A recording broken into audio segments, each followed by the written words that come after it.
My partner left me because I found out about his multiple affairs, and he told his new girlfriend that I was a psycho stalker, so I told everyone he's been faking his cancer. Posted by you/allspoony. My partner told me when we first got together that he had cancer and that if his operation didn't go well, it could be terminal. He said his treatments had also made him infertile, so imagine our shock and joy when we found out I was expecting at the start of 2024. We now have a beautiful 5-month-old daughter who is perfectly healthy and thriving, and he is in remission. My pregnancy was difficult and lonely because of all the intense treatments he went through while waiting for his operation. I did a lot on my own, knowing he desperately needed this to have the best chance possible of shrinking his tumor before having it removed so we could have a long, happy life together as a family. He is currently living with his mom while he is in recovery so that it takes the pressure off me caring for both him and our baby until he is well enough to move into our new home with us. He still comes to our house, and we go to his mom's all the time, so our baby isn't missing him.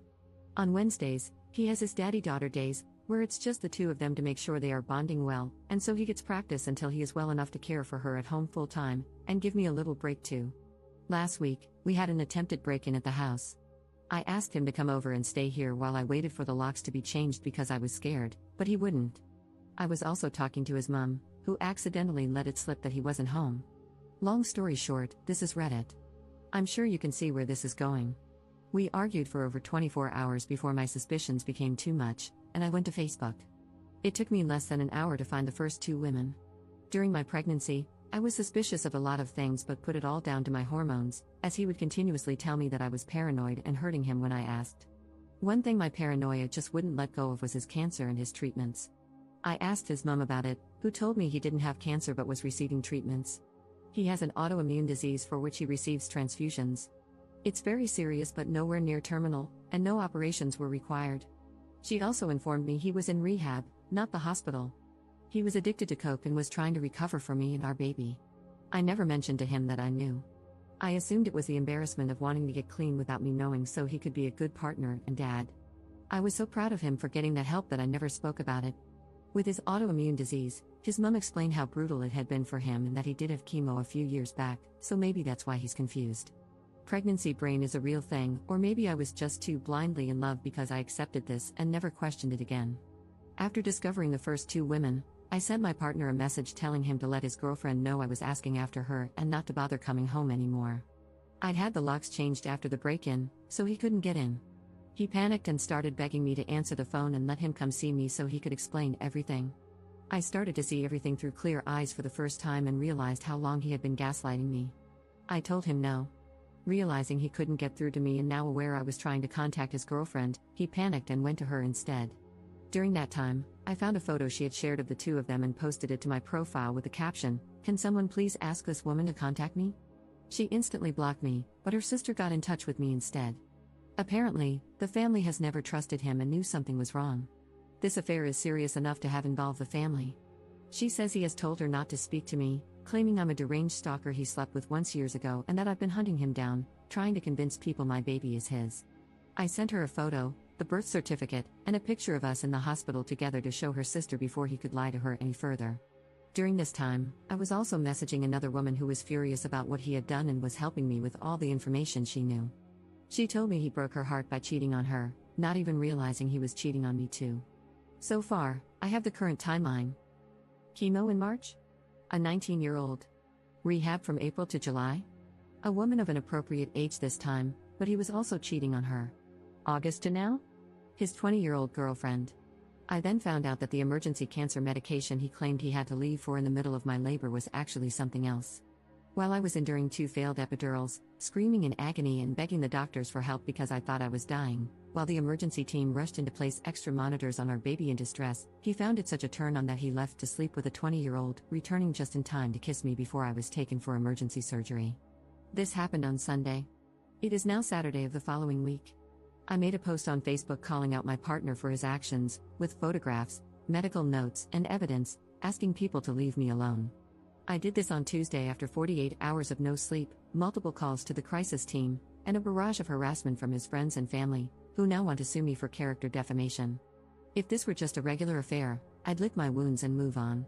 But I have now learned that I've been leaving my daughter alone with a substance addict who claims he doesn't know me or his daughter to others while simultaneously demanding custody rights from me.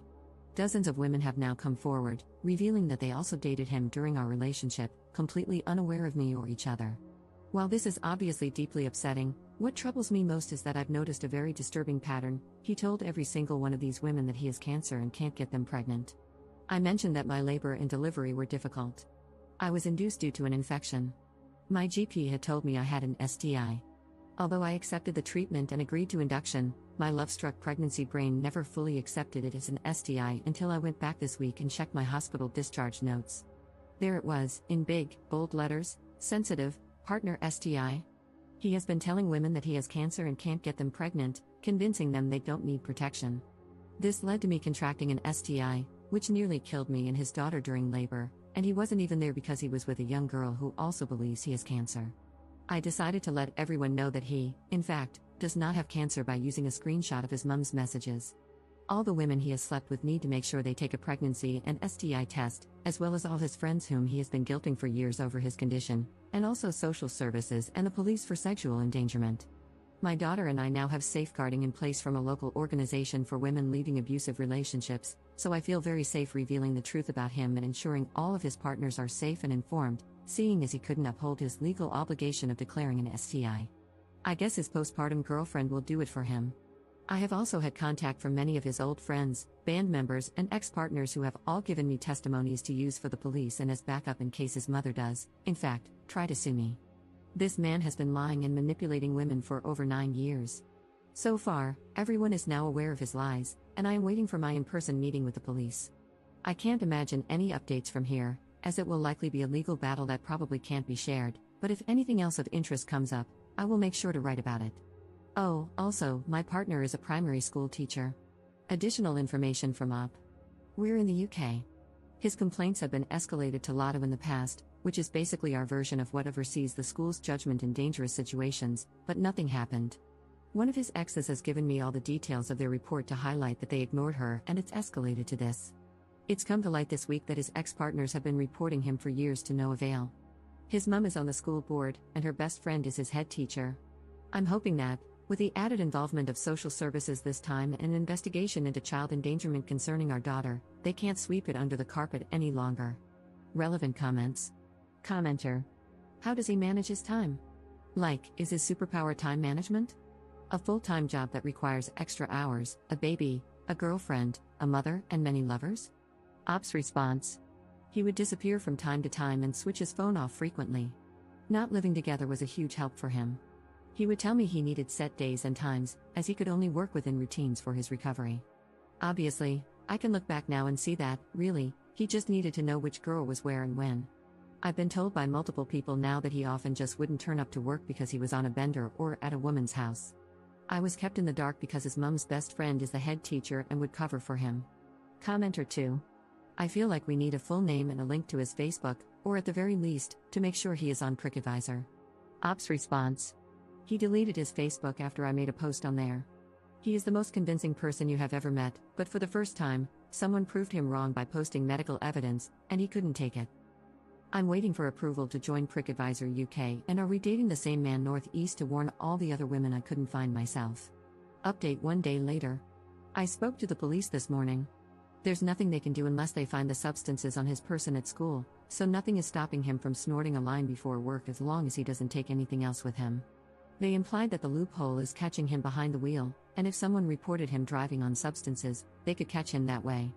They confirmed that multiple reports and investigations had already begun before my report, so they're unable to share much information with me, even though the case involves me. However, they told me it's imperative that I apply for Clare's Law and have helped me with the application.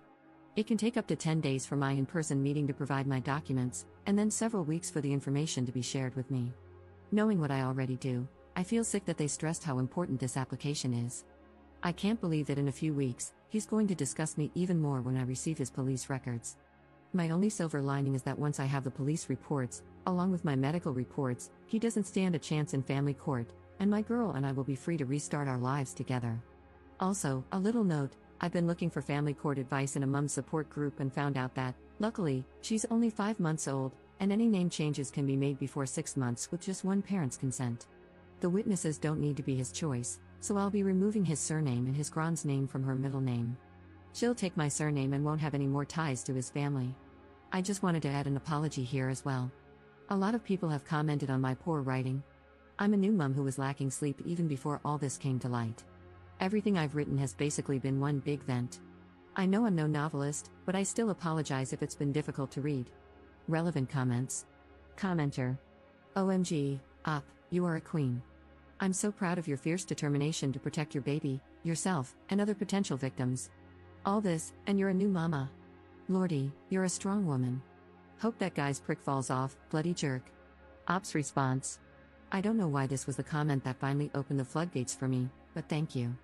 I think they're happy tears. I've spent the last few months building up our rundown little council house, managing to turn it into our dream home, all while caring for our little girl and giving more love and support to him and his family than I've ever given myself. She falls asleep at 12 to 1 a.m., and I work through the night decorating and building furniture. I keep forgetting that I've just given birth. I haven't even recovered myself. He made me into a mouse of a person and so dependent on him that I haven't felt strong at all.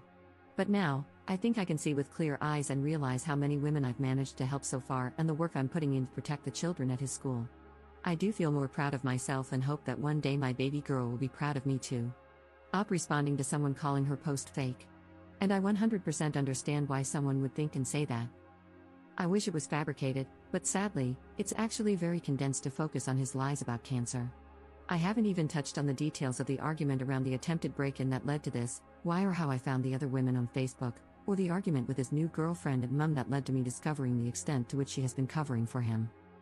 I don't even dare go into further details for fear of people not believing the absolute crap show of the past week. I didn't even believe it myself. Second update 2 days later. I have managed to provide enough evidence of substance use and emotional blackmail to the police to have a domestic abuse case opened. This is going straight past the school to the highest authority to keep him away from children. This is huge news and gives me such relief in knowing my child and others will be safe, but I still have that awful feeling of guilt for him. Just 2 weeks ago, we called each other bride and groom. I think it's going to take a while to grieve the person I thought I knew while dealing with the one I know now. I hope this is the point where he actually goes to rehab instead of lying about it and can find happiness and restart his life. I don't think I want to make any more updates now. I am unbelievably grateful for the kind words and advice, but I originally just wrote this to get my emotions out of my head to help me sleep better. Thank you all for helping and making my emotions feel validated in an absolutely insane situation. My little girl and I are going to be okay.